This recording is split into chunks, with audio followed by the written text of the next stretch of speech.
আল Manahil welfare foundation বাংলাদেশের পক্ষ থেকে বন্যার্থীদের মাঝে ত্রাণ বিতরণ 2024 ত্রাণ বিতরণ করেন জনাব ডক্টর আফম খালেদ হোসেন স্যার।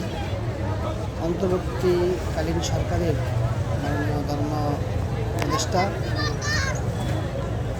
লক্ষ্মীপুর উত্তর মোহনী আল মোমিন ইসলামী একাডেমি মাঠ সংলগ্ন মাঠে হাজারো বন্যার্থীদের মাঝে এই ত্রাণ বিতরণ করা হয়।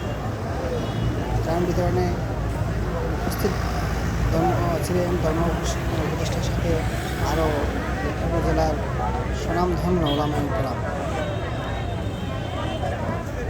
এবং যাদের অক্লান্ত পরিশ্রমে বন্যার্থীদের মাঝে খাবার, শুকনো খাবার,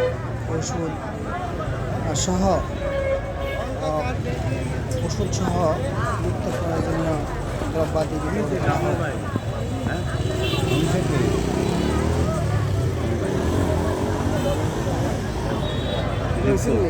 স্লিপ টিলিপ নাই, আই ঘুরি, আই হলাম অসুস্থ ভাই।